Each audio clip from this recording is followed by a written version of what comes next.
So you said president, then you brought in Putin. Yeah. So then that discourages for somebody to think they can make real change. Okay. So two questions. One, if you are the president today, I'm sure you've thought about it. Yeah. What policies would you attack? Right now in America, I watched RFK. I don't know if you listened to the recording yesterday. I've heard. Yeah. What he said about the angle he would take with pharma, he says, all these things we're talking about guns. He says, how is it that we have the same amount of guns as Switzerland does per capita, but Switzerland hasn't had a school shooting in 21 years. We had it 21 hours ago, and we just had one last night, by the way, big one. I don't know, in Virginia, I want to say, right? 7 people shot. Yeah, 7 people shot just yesterday, right? Every day there's something. Every day. You're talking about fentanyl, you're talking about the drugs, you're talking about LGBTQ, you're talking about military-industrial complex, economy, taxes. What would be top 3 issues you would attack if you were president today? And that's so interesting, because before I answer that question, that ties back into what we were saying earlier about men's mental health. They pretend they give a shit about men's mental health. But if you come along and actually advocate and tell men how to be happier. I've been a sad man and a happy man.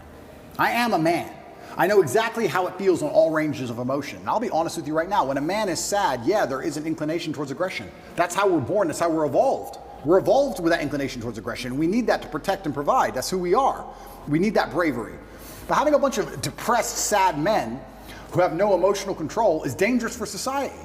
I say this all the time. They try and pretend that I'm somehow dangerous for society by telling men to stand up for themselves and be masculine. Absolutely not, really not. When you tell a man to have no emotional control and be more feminine, that's a school shooter. A school shooter is not a man with masculine accountability. He's a man who's told, act how you feel all the time. Then he gets picked on for long enough. Throw on some drugs on top his psychiatrist gave him, throw in a lack of a girlfriend, and he's had enough. That's where school shooting comes from. School shooting does not come from men being masculine. It comes from the absolute opposite of these things, and they know this. They know this very, very well. To fix society, we have to fix it at the most base level, the root level. I think America and most countries need more transparency and understanding of how things work.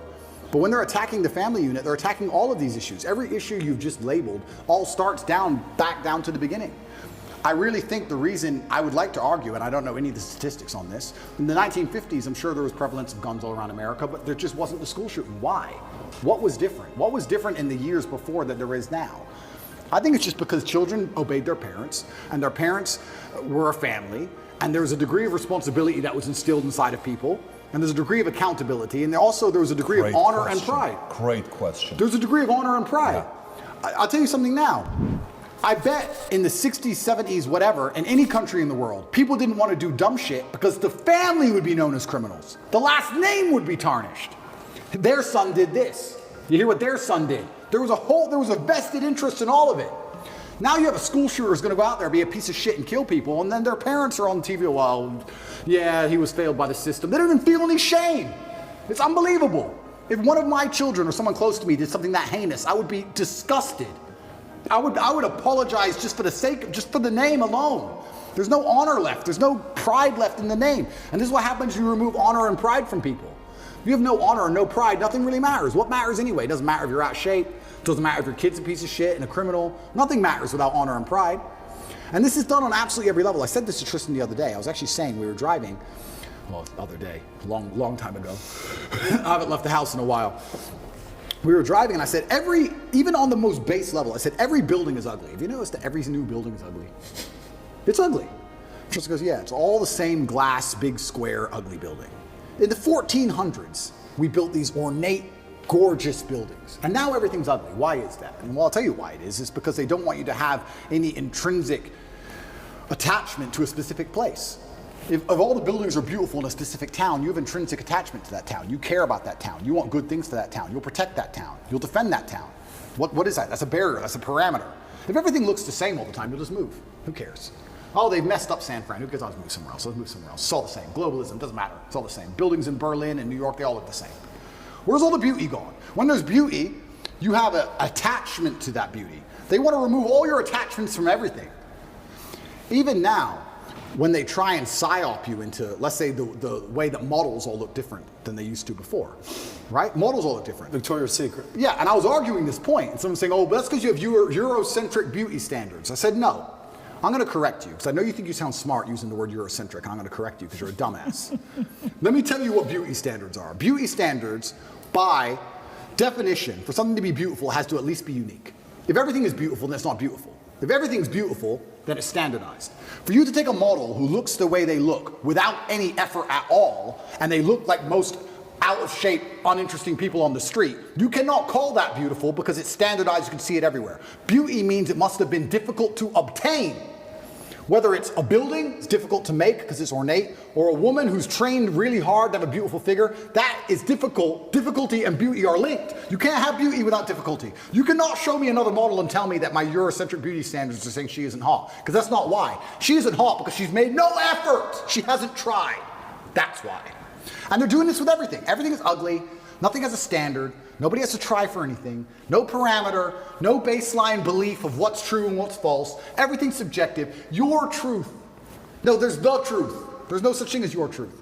And this is an attack on every single level. They're assaulting us from everywhere. Even the buildings they build are assaulting you, so you can't even just drive through a town and go, wow, look how much energy has been put into this place. I love this place. I will not allow them to do it to this place. Now it's just like, we can move there.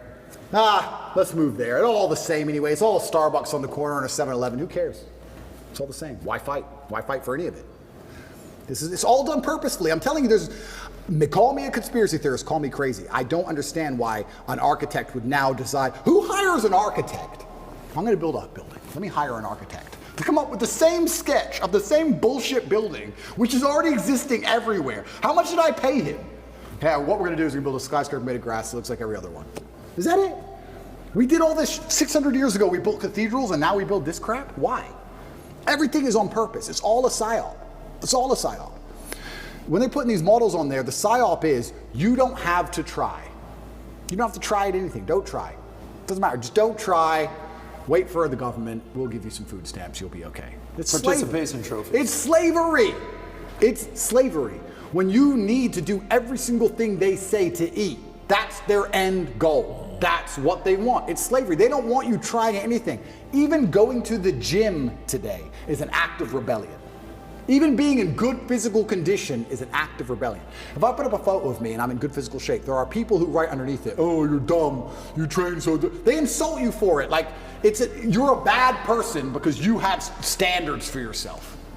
That's the level of bug man they want to get you to. Of course, these people will give up meat and eat the bugs and live in the pod. Of course they will. They have no standards. They have no self-respect, no standards. Of course they can live in an ugly building, a big, ugly matrix pod. That's all they want. Is it somebody has to sell you on that? Or is it going back to conditioning? Or what would it be? Is it someone selling you or is it conditioning? And it goes back to my original point about the family. I do believe that a reason we didn't have so many problems before is because I believe the families had standards. And some cultures still do. I have friends who are Chinese. My dad, I cannot not get an A. That's just their culture. When my dad was still alive and he was teaching chess, my dad would charge $400 or $500 an hour for chess lessons.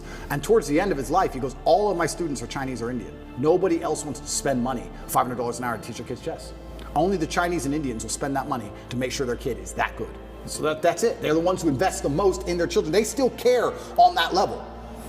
But most families don't wake up and go, I want my children to act a certain way for the legacy, for the family name as a whole. I'm instilling standards upon them because of the last name.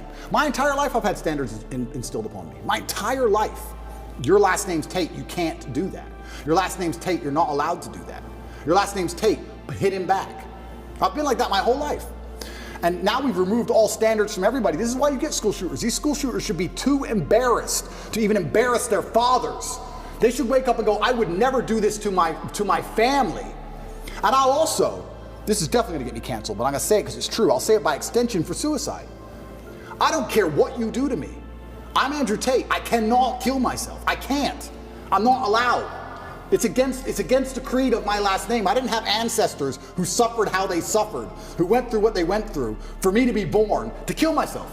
That's not the end of my story. I refuse. I absolutely refuse. No matter how bad it gets or what bad situation I'm in, I refuse to do it because I have too much respect for my last name. I won't do it. And I think that a lot of things, a lot of men's mental health, a lot of crises can actually just come back to the old adages of honor. And you can fix a lot of it. Your girl left you, you miss her. I get it. We've all been heartbroken. She's with a new guy. You're upset. She doesn't care. You care. I get all of it. But There has to be a point where you get to a level of pride and you just go, that's not who I am. I lost her, that's life. You just got to get on with it. And the best way is to have, where do you find the strength when you're in these difficult situations? I always find the strength from my last name. I'm Andrew Tate. I'm Andrew Tate, so I just have to do it. I'm in a Romanian jail cell. I wake up, there's cockroaches in my bed. They're all over my face. What am I gonna do, cry? Am I bitch out? Am I gonna go and sign a piece of paper and say I'm guilty? I'm gonna sell my brother out? Is that what I'm gonna do? Am I gonna go fucking lie and put these and sell the girls out like they want me to? Am I gonna stand up and say I'm sorry for saying go to the gym like a pussy? No, I'm gonna take the cockroaches off my mouth. I'm gonna do some push-ups because I'm Andrew Tate. When shit really gets hard, honor and courage and bravery and your last name is all you've ever had. It's all you're gonna have. And it used to be like that in the olden days. That's why no one did this dumb shit. They were just too embarrassed to even do it. And this is why you're saying, how do we fix the country? Absolutely all of it comes down to the fact that, especially with men, none of them are bestowed with the things that the masculine essence needs to be a good man. You need pride, you need honor, you need a healthy level of ego, you need all of these things. We're taking it all from boys, and what are we giving them instead? Video games, porn, weed. And what do you expect of these people? What do you expect of these shit versions of men besides trash output?